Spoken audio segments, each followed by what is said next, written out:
Listo, voy a disculpar, doctor. Muy buenas noches, doctor. Buenas noches, compañeros. Buenas Esta noches. noche vamos a exponer sobre larva migrans cutánea. La larva migrans cutánea también es conocida como la erisipela reptante o dermatitis serpiginosa. Esta es una zoonosis parasitaria, mayormente causada por la migración accidental de larvas de anquilostomas. Estas pueden provenir de lo que son perros y gatos. El humano no es el hospedador definitivo, es un hospedador accidental. Más adelante en el ciclo de vida les voy a explicar el porqué.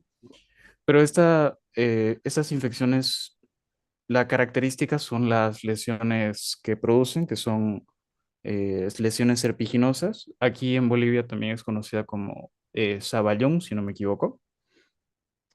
Eh, Esta se conoce como larva migrans cutánea porque solamente afecta lo que es la superficie de la piel en la epidermis o en la dermis. Y existen eh, dos infecciones asociadas a esta misma, llamada larva migrans visceral, que es cuando la larva logra atravesar y profundizar a los tejidos, pero ese es el tema de otro grupo, si no me equivoco. Y una forma más rápida de la lesión, que es la larva currens, que está asociada a la Strongyloides stercoralis. La característica de esta es que avanza mucho más rápido. En cambio, la larva migrans cutánea, producida por el Ancylostoma brasiliense y Ancylostoma caninum, avanza muy lentamente, por lo que no puede completar su ciclo de vida. En los agentes etiológicos más comunes, en su morfología encontramos el Ancylostoma caninum, que es encontrado comúnmente en el intestino delgado de los perros, y el Ancylostoma brasiliense, que es encontrado en los gatos. Estos dos especies son muy similares entre sí en la morfología, ya que ambos son gusanos cilíndricos, alargados, tienen una cutícula lisa. La diferencia más notoria sería su cápsula bucal, ya que el Ancylostoma caninum posee eh, tres pares de dientes, mientras que el Ancylostoma brasiliense posee solamente dos, un par de dientes grandes y un par de dientes pequeños. La funcionalidad de estos dientes o placas cortantes es adherirse a la mucosa intestinal para así alimentarse de la sangre, porque estos son parásitos hematófagos. Para diferenciarlos también entre el macho y la hembra, principalmente tenemos que tomar en cuenta el tamaño. El tamaño de estos parásitos, como la mayoría de los parásitos, en las hembras son más grandes que el macho. La cola de la hembra suele ser más alargada y más puntiaguda, mientras que la cola del macho posee lo que es la bursa copulatriz con espículas, que esta tiene la función de sostener a la hembra eh, durante la copulación. En cambio, la hembra no posee esta bursa copulatriz y esa es la diferencia entre las colas de estos dos. La hembra posee su orificio genital en la parte, en los, en el tercio posterior de su cuerpo. Como mencioné, el tamaño y esas serían las diferencias entre el macho y la hembra. La morfología de los huevos, me olvidé de ponerlo en la diapositiva, pero son ovalados, tienen una capa muy delgada, muy translúcida, se podría decir, que se puede observar de 4 a 6 blastómeros en estos huevos.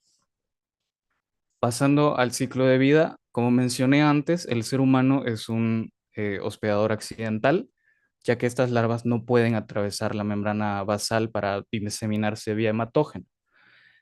No pueden completar su ciclo de vida. El ciclo de vida de estos empieza por los huevos que son eliminados por las heces de los animales infectados, ya sea del gato o del perro. Estos eclosionan, las larvas tienen 5 estadios: larva L1, L2, L3, L4 y L5. Los más importantes, se podría decir, es L3 y L5. L3 sería el estado de larva filariforme, es la forma infectante de este parásito, y L5 sería cuando alcanza la adultez y la madurez sexual, donde se reinicia el ciclo. Como mencioné, el ciclo empieza en los huevos. Estos huevos eclosionan, dando lugar a larvas rhabditiformes. Pueden sobrevivir en suelos arenosos y suelos húmedos.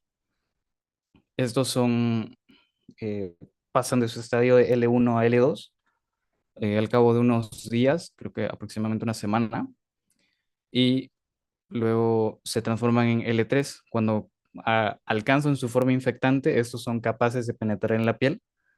En el ser humano penetran la piel, pero como mencioné antes, se quedan en la superficie, en la epidermis. No logran atravesar la membrana basal, por lo que se quedan atrapadas ahí mismo. Y ahí es cuando producen estas lesiones serpiginosas. Característicamente son rojizas, producen prurito intenso. Y debido a eso, al avance lento de esta enfermedad, en el hospedador definitivo, cuando estas larvas logran atravesar la piel de las almohadillas de las patas, estas se diseminan vía hematógena, llegando a los pulmones, a la tráquea, pasando los bronquios, los bronquiolos, los alveolos, donde atraviesan hacia la faringe, la laringe, donde son deglutidos. Estos pasan el sistema digestivo, llegan hacia el intestino delgado, donde ahí es cuando se fijan en la mucosa intestinal y ahí es cuando empiezan a crecer y pasan de su estadio eh, L4 y por último el L5, donde son adultas y alcanzan su madurez sexual, donde se reinicia el ciclo. Le paso la palabra a mi compañera Marcela, si está. Sí, sí, la vía de transmisión. Las larvas tienen la capacidad de ingresar al huésped a través de la piel, principalmente por los espacios que hay entre las almohadillas de las patas, las cuales están constantemente en el suelo, o sea que penetran los folículos pilosos y se incorporan a la dermis, solamente se quedan en la parte superficial que es de la dermis. ¿La pasa, por favor? La epidemiología. En la epidemiología podemos encontrar la distribución geográfica, los factores de riesgo, las condiciones socioeconómicas, el clima y la edad. En cuanto, ¿la pueden pasar, por favor? La distribución geográfica, el síndrome de larva migran cutáneo es de distribución mundial, pero es más frecuente en los países donde son tropicales y subtropicales. Por ejemplo tenemos estamos de la naturaleza donde los países son los lugares endémicos. Subtropicales, por ejemplo, se encuentran lo que son los lugares cálidos, por ejemplo, y como decía el compañero, ahí donde se encontró el larva migra cutánea, mayormente el brasilense. En los factores de riesgo, el aumento de viajes, por ejemplo, la presencia de cada vez es más común. ¿Por qué? Porque como podemos ver en las imágenes, en regiones no endémicas, es decir, donde no hay la enfermedad, se debe a que quienes son los que llevan la enfermedad son los viajeros, por ejemplo, los que vienen mayormente donde no es endémico, por ejemplo, ellos vienen de viaje ya sea a Brasil, supongamos que vienen a Brasil y es un lugar que es de un lugar tropical, por ejemplo, vemos a los turistas, por ejemplo, ahí están, ellos están en la arena. Entonces, ellos siempre hay personas que llevan, como decir, a sus mascotas, por ejemplo, mayormente a perritos, ellos están ahí descalzos, entonces los animales defecan en la arena y entonces ahí es que entra el larva migran, es decir, va migrando. Este es en cuanto a los factores de riesgo en lugares donde no son endémicos, pero el aumento es a través de los viajes. Las condiciones socioeconómicas también son un factor importante. ¿Por qué? Porque se basa en la falta de saneamiento, es decir, donde las bajas condiciones de salubridad no existen. Por ejemplo, donde hay acumulación de basura, la falta de saneamiento, el acceso limitado a agua potable. Es decir, no nos vamos a ir tan lejos, por ejemplo, en las ciudades periféricas de aquí de Santa Cruz, por ejemplo, hay un lugar de acá de abajo de la Eusebio, el Quinto Anillo, por ejemplo, le llaman la favela. En estos lugares, por ejemplo, existe la tierra, por ejemplo, y en estos lugares es frecuentemente los niños juegan en tierra. Esto es mayor frecuente ahí. Existe el larva migra, donde mayormente dicen que es Abayón, por ejemplo. El clima también es otro factor muy importante. ¿Por qué? Porque la incidencia de los meses son los más cálidos y los más húmedos. ¿Por qué? Porque es ahí donde eclosionan, donde el animal defeca en la tierra, en la arena, y después esto llega, las personas llegan a través de la piel, llegan a pisar las heces contaminadas en el suelo. La edad, el larva migra cutáneo puede afectar a personas mayores, no tiene una edad definida, por ejemplo, pero ¿quiénes son los más propensos a tener como podemos ver en la imagen, son los niños? ¿Por qué? Porque los niños mayormente asisten a parques, están jugando en tierra, mayormente son los que juegan como podemos ver la imagen, con los gatitos, como la hormiga migra cutánea, hay una del gato como la otra del perro, como vemos la imagen, mayormente son más propensos los niños. Le paso a la compañera Adriana. Buenas noches, doctor. Yo voy a hablar un poquito de lo que es manifestaciones clínicas y lo que es la sintomatología. Bueno, primeramente, cuando la larva entra a la piel, queda atrapada solamente en la parte superficial, como decía mi compañera Marcela, que es la epidermis. Por si acaso me escuchan bien, ¿no? Sí, se te escucha bien. Ahí. Entonces, como no puede pasar más profundo, se mueve por esa capa de la piel, va rompiendo la piel por dentro y va causando una picazón demasiado fuerte, también enrojecimiento, como podemos ver en las imágenes, y un camino en forma de serpiente eh, que, que va transcurriendo, ¿no? Entonces, la larva, al quedar atrapada dentro de la piel, no puede completar su ciclo en el cuerpo humano.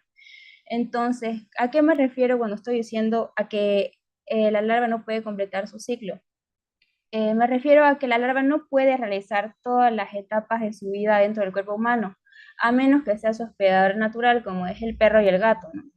Entonces, estos hospedadores naturales sí pueden completar su ciclo, es decir, entrar al cuerpo, llegar a los pulmones, ser tragada y pasar por el intestino, reproducirse, poner huevos, y etcétera. Y cuando esta queda atrapada, no puede migrar más profundo, ya que necesita estas señales biológicas específicas que sí los tienen sus hospedadores naturales, que son el perro y el gato. No tiene estas enzimas, este ambiente, la temperatura, los receptores y los nutrientes específicos que son favorables para que activen su desarrollo de esta larva, ¿no? Sin embargo, en el cuerpo humano no existen estas señales, como lo dije, entonces la larva no puede continuar su ciclo. O sea, no puede alimentarse, no puede sobrevivir en el intestino humano, o succionar la sangre, o robarse nutrientes necesarios de nuestro cuerpo.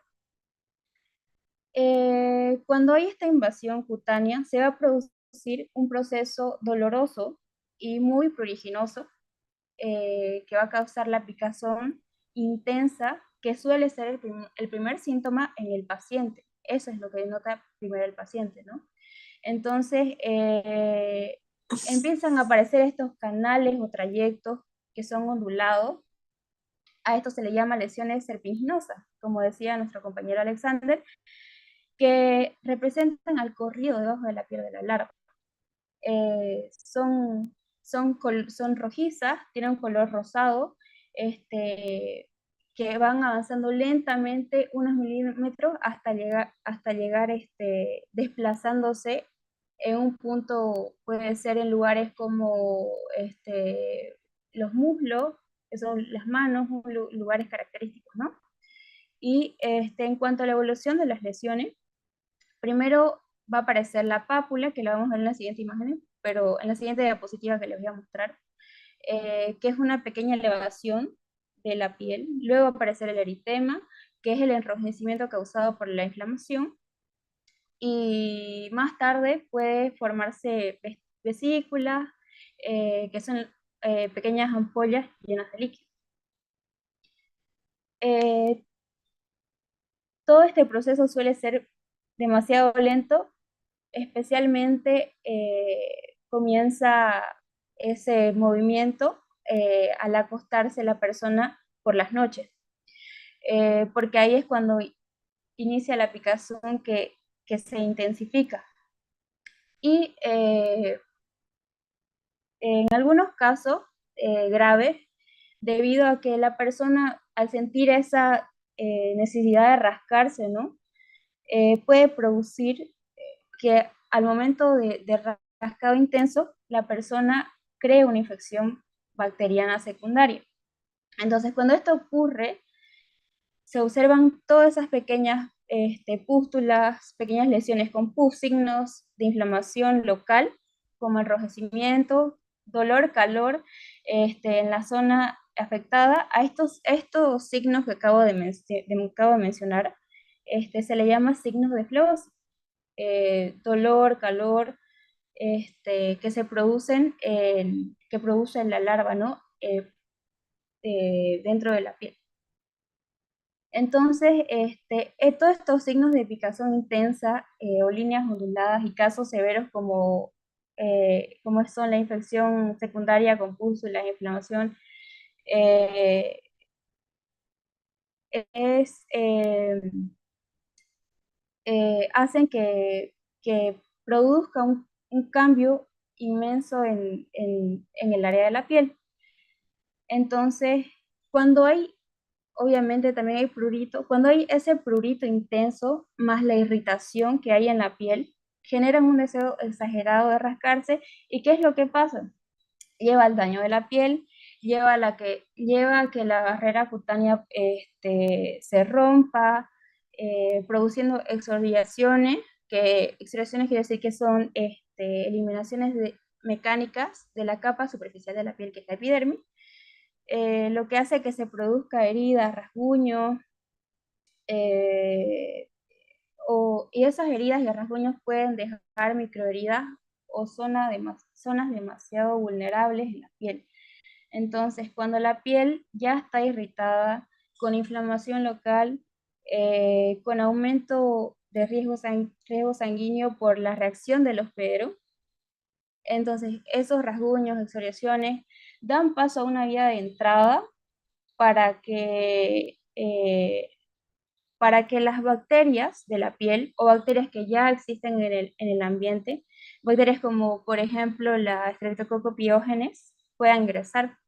Entonces, cuando estas entran y superan esta barrera cutánea, se instala la infección bacteriana secundaria. Entonces, la infección, la infección parasitaria que ya estaba, ahora se les